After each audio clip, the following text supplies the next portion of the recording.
नमः शिवाय। हर हर महादेव। जय भोलेनाथ। चलिए दोस्तों, आज हम सुनेंगे सोम प्रदोष व्रत कथा।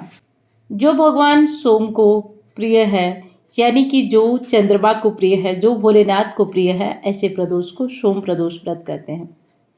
जो प्रदोष का व्रत सोमवार के दिन पड़ता है वह सोम प्रदोष कहलाता है।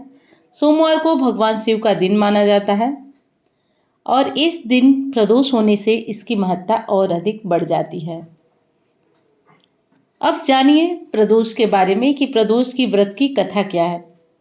एक नगर में एक ब्राह्मणी रहती थी। उसके पति का स्वर्गवास हो गया था।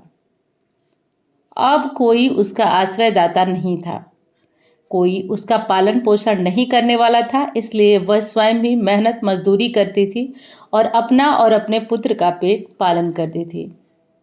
इसलिए प्रातः होते ही वह अपने पुत्र के साथ निकल पड़ती थी। कभी कभी कोई काम नहीं मिलने से वह भिक्षाटन भी करती थी और ऐसा करके वह स्वयं का और अपना पुत्र पेट पालन करती थी। एक दिन ब्राह्मणी शाम को घर लौट रही थी तो उसे एक लड़का मिला, बहुत घायल अवस्था में और कराह रहा था। ब्राह्मणी उसके पास गई और दया आ गई उसे उस बच्चे पे। दया के कारण वह ब्राह्मणी उस बच्चे को अपने घर ले आई। वह लड़का विदर्भ का राजकुमार था। शत्रु के सैनिकों ने उसके राज्य पर आक्रमण कर लिया था और उसके पिता को बंदी बना लिया था। लड़का उन शत्रुओं से बचने के लिए जंगल में मारा मारा फिर रहा था। इसलिए वह वृद्धा ब्राह्मणी उस राजकुमार को अपने घर ले आई। एक दिन अंशुमति नामक एक गंधर्व कन्या ने राजकुमार को देखा और देखते ही वह उस पर मोहित हो गई। अगले दिन रानी अंशुमति अपने माता पिता को राजकुमार से मिलाने ले आई। उन्हें भी राजकुमार भा गया। अतः कुछ दिनों के बाद अंशुमति के माता पिता को शंकर भगवान ने स्वप्न में आदेश दिया कि राजकुमारी और अंशुमति का विवाह करा दिया जाए।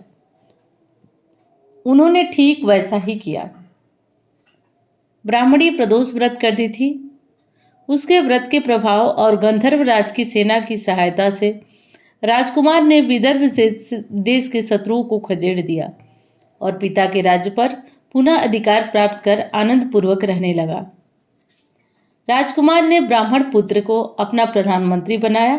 ब्राह्मणी के प्रदोष व्रत के महात्म्य से जैसे राजकुमार ब्राह्मण पुत्र के दिन फिरे, वैसे ही हे भोलेनाथ, हे भोले शंकर, सबके दिन फिरना, सब पर अपनी कृपा करना। हे महादेव, ऐसी कृपा बनाए रखना। ऐसा करने से भोलेनाथ जो है विशेष, उनका ये प्रिय व्रत है और कथा सुनने से भी उनकी विशेष कृपा मिलती है। अब जानते हैं कथा सुनने के बाद आरती करना ज़रूरी होता है, तो हम करेंगे भोलेनाथ की आरती। तो आरती के लिए भोलेनाथ का वही परम प्रिय है, ओम जय शिव ओमकारा। उसके अलावा अन्य कोई आरती नहीं होती है भोलेनाथ की। बाकी करने वाले तो कई तरीके से भोलेनाथ को प्रसन्न करते हैं, परंतु आरती में वही है, ओम जय शिव ओमकारा, स्वामी जय शिव ओमकारा, ब्रह्मा विष्णु सदाशिव अर्धांगी धारा, ओम जय शिव ओमकारा। एकानंद चतुरानंद पंचानन राजे, हंसासन गरुड़ासन वृषवाहन साजे, ओम जय शिव ओमकारा। दो भुज चार चतुर्भुज 10 भुज अति सोहे, त्रिगुण रूप निरखते त्रिभुवन जन मोहे, ओम जय शिव ओमकारा। अक्षमाला वनमाला मुंडमाला धारी, चंदन मृगमल सोहे भाले शशिधारी, ओम जय शिव ओमकारा। श्वेतांबर पीतांबर बाघांबर अंगे, शनकादिक गरुड़ादिक भूतादिक संगे, ओम जय शिव ओमकारा। कर के मध्य कमंडल चक्र त्रिशूलधारी, सुखकारी दुखहारी जग पालनकारी, ओम जय शिव ओमकारा। ब्रह्मा विष्णु सदाशिव जानत अविवेका, प्रणवाक्षर में शोभित ये तीनों एका, ओम जय शिव ओमकारा। त्रिगुण स्वामी जी की आरती जो कोई नर गावे, कहत शिवानंद स्वामी सुख संपत्ति पावे, ओम जय शिव ओमकारा। लक्ष्मी व सावित्री पार्वती संगा, पार्वती अर्धांगी शिवलहरी गंगा, ओम जय शिव ओमकारा। पर्वत सोहे पार्वती शंकर कैलाशा। भांग धतूर का भोजन भस्मी में वासा। ओम जय शिव ओमकारा।